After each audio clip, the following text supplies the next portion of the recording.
Hi, welcome to Matt Talk, a video podcast for the friends and family of Coming First United Methodist Church from me, Pastor Matt. Today is Monday, July the 10th, and we welcome you to this podcast, the video podcast. And with me today is the Reverend Gia Jones, who is our new Minister of Missions and Ministry. And we are excited to have Gia on staff here with us. She preached for us yesterday at the 11 o'clock traditional service and did a wonderful job. And we are excited. She'll be preaching at the Lakes service and the Modern service this coming Sunday, and so I know you'll want to catch those and be a part of those services as Gia ministers here among us. And so I wanted to take the podcast today as a time just for us to get to know you, Gia, and to share with the people things that you would like for us to know about you as you come to minister here among us. So just to start out, tell us about your childhood, and you're from the Bahamas, and what was that like growing up in the Bahamas? Yes, I am from the Bahamas, from Nassau, the Bahamas. And interestingly enough, today is our 50th independence. So in 1973, we gained independence from the UK, from Britain. And so we're celebrating all over the Bahamas today. Okay. It's been actually a long weekend of celebration, 50 years. And so it is known as the best Caribbean West Indian island. We are the islands of the sun, sand, and sea. Oh, wow. And so I grew up surrounded, of course, by water and also in a very, very hot climate. So that is something that I have never gotten used to. And I know that there are a lot of people that come to the Bahamas to enjoy the ocean and the breeze and the sun.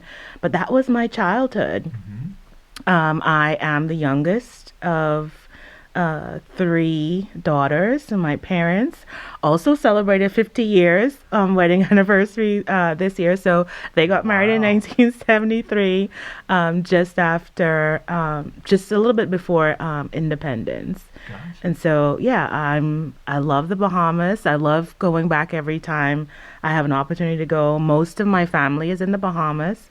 Mm-hmm. And it was great growing up there with my siblings. And my parents both are from big families. Mm-hmm. And so I have lots of cousins, extended family.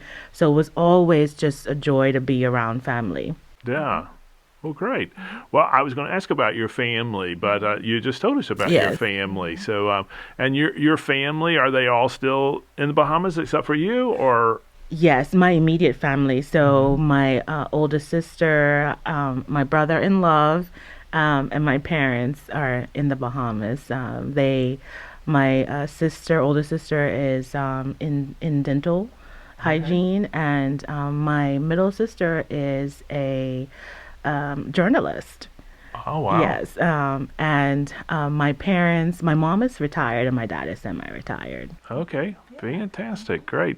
Well, tell us about your education and your professional life before you came into ministry. What were you doing, and where did you go to school, and those kinds of things? So I went to undergrad in Pennsylvania, in Erie, Pennsylvania, right on the lake. And so imagine someone from the Bahamas going to Pennsylvania, and guess when I started school? In January. So imagine going from this beautiful sun, sand, and sea, and then flying into gray and snow. Actually, my first semester, that Easter Monday, it snowed, and I was like, what is happening? But I went to a little Catholic school, Gannon University, right on the lake, and so a lot of lake effect snow and all of that I experienced. But I loved it there, and I completed a degree there in psychology. And it was my intention to be this psychologist and have a practice. And so after completing that degree, I went to Tennessee, Murfreesboro, Tennessee, to Middle Tennessee State University, and I completed a degree in clinical psychology, a master's degree, with all the intention of moving into a full-time career of psychology, but of course, other things happened. But while I was in Tennessee, I joined the staff of MTSU, Middle Tennessee State University, and so I worked in academic counseling and advising, and I also taught a couple of classes at MTSU for several years. Oh, fantastic. That sounds very interesting. Mm-hmm. And then tell us about your faith journey and your call to ministry. So this was a big surprise to me. When I talked to my family members and friends, they were not surprised of the call to ministry. Daily, it continues to surprise me that I am, God called me to such an amazing way of being with God's people and serving God's people. But I was in prayer about the next step in terms of where I would go to complete my doctorate degree in psychology. And during that time, I had a friend of mine who was going through an illness. And I was struggling with that and what she was dealing with. And in talking with her, I was telling her about what I was thinking would be, what would I do? What does God want me to do? And so she advised me to spend some time in prayer. And I did that for a week. I turned everything off, my access to social media, television. I spent some time praying and listening for what God wanted me to do and where God had wanted me to go in terms of graduate school again. And it was in that moment, in that time, that I heard the call of God to ministry. And I thought it would be chaplaincy. Mm-hmm. And so I was like, well, okay, I think I can manage that. I had started taking classes for grief counseling and such. And so I thought that would be the area. Now I know it's in full-time ministry within the church. But that time of prayer and reflection led me to where I am now, and it's been a journey of faith in God. I can tell you that God has been faithful from me understanding that this is where God is calling me to, and every moment. I don't know the next moment, but I know that God is with me, and so I'm trusting in that. So. Have you been a Christian all your life? Did you grow up in a Christian environment, or I did. How was your faith journey started? So I grew up in a Christian home. My parents are both still involved in the church. Mm-hmm. I grew up in the Baptist church. Oh. And my Southern Baptist or? No, it wasn't Southern Baptist. It was, I guess, Native Baptist on the island. Mm-hmm. And my grandfather was African Methodist Episcopal, and so I also grew up in the AME church as well. And my grandmother was an organist. Wow. And a choir director, so I love him. So often I would repeat hymns and such and sing hymns. Being around her, she taught me to play a few hymns on the piano. Oh, so you play a little bit? A little bit, not for an audience. Right. An audience of myself. But yeah, and so I grew up in a Christian home, and I spent a lot of time with my grandmother as well. And so she was a woman of prayer. And so every morning at 5 a.m., she would wake up the entire household for prayer. Wow. And it didn't matter if it was a holiday or a weekend, we would be up for 5 a.m. prayer. And so that was my childhood. And I think it's been a good foundation for me today, because now I don't say that I wake up 5 a.m. every morning, but when I do, I know it's time to pray. But yeah, and so that's my my grounding in faith has been as a result of the leading of my parents and my grandparents and those around me. And so when did you make the transition, and how was the transition from being brought up Baptist to being a United Methodist? I made the transition when I was in seminary Ah. at Candler School of Theology, Uh-huh. and I was actually searching for where God was calling me to serve. And at the time in the Baptist church that I grew up in on the island, um, the voice of women in leadership was not something that was encouraged or promoted. And so I struggled early on in terms of my own voice as in pastoring and pastoral care because I hadn't seen it in my environment growing up. It wasn't strongly encouraged. And so I was talking to a friend at Candler who uh, encouraged me to attend a United Methodist Church. And he prayed with me, and it was over a period of time that we would pray together about where God was calling me. And I was fortunate. Alice Rogers at the time was at Candler teaching, and she was a part of this program that encouraged students to branch out of Candler into any area of extended ministry. And so I spent some time looking at women in leadership and pastoral leadership in an internship. And that helped me to understand my voice and um, be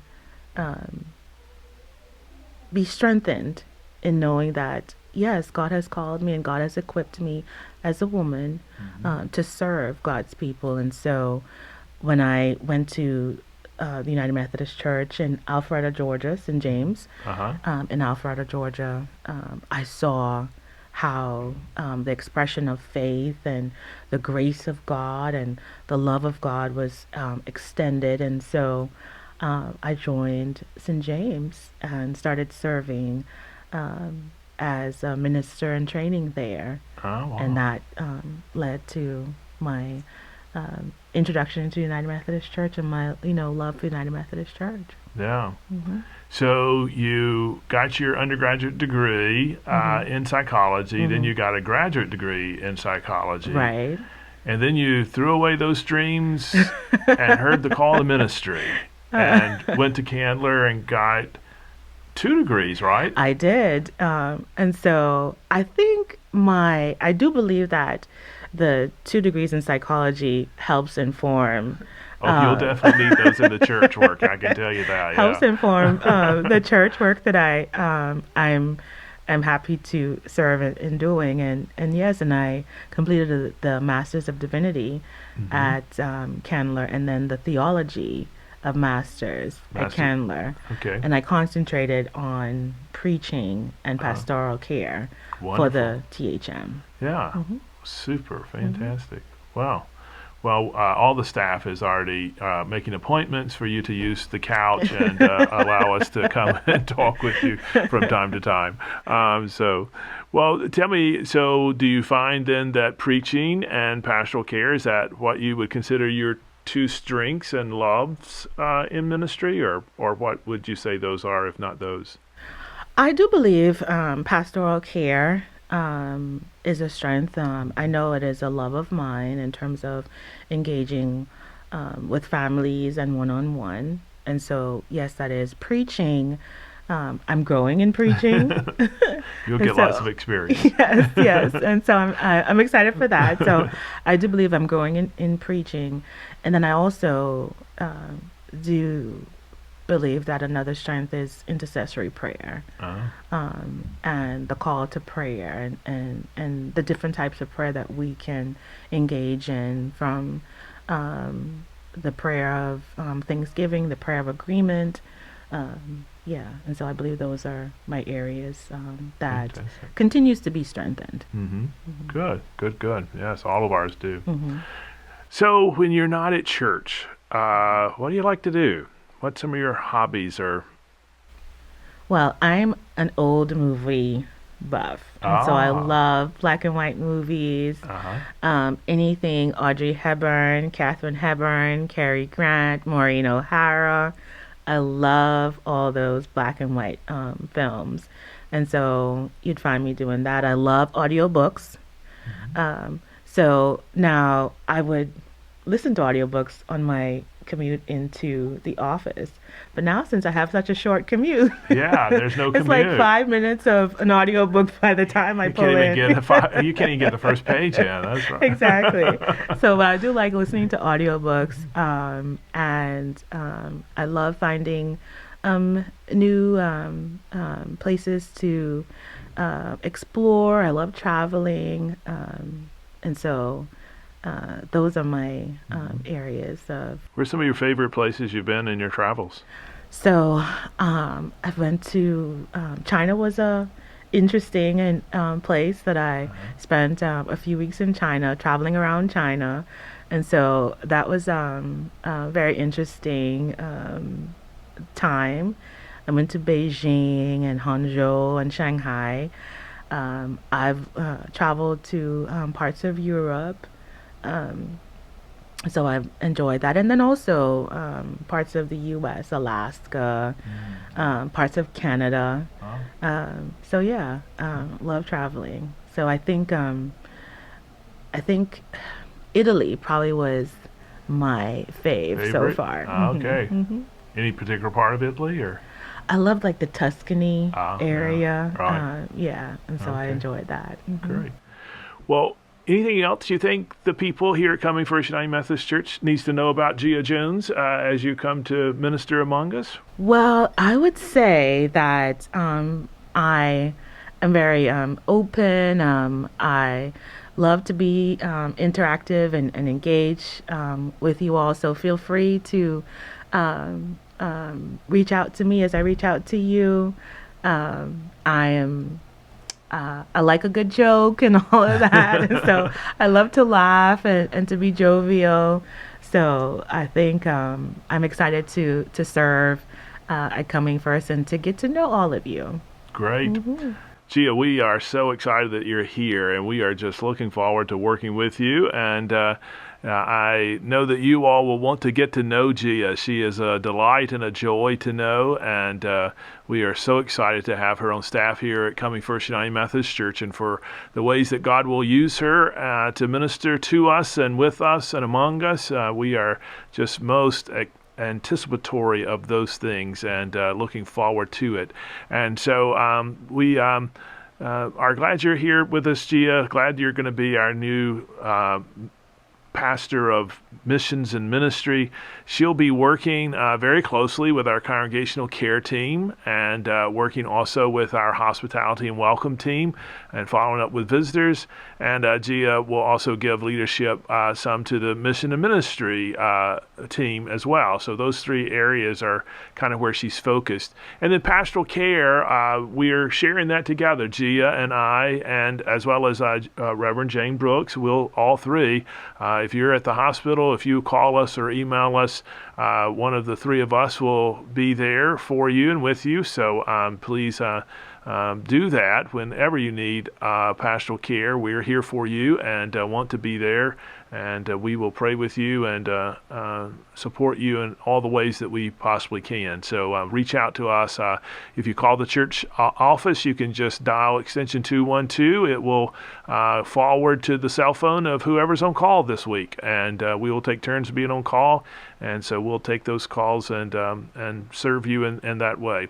But we are excited to welcome Gia, and we are so glad she's here among us and look forward to that. So until we meet again and till the next Matt Talk, I pray that the peace of Christ would be with you.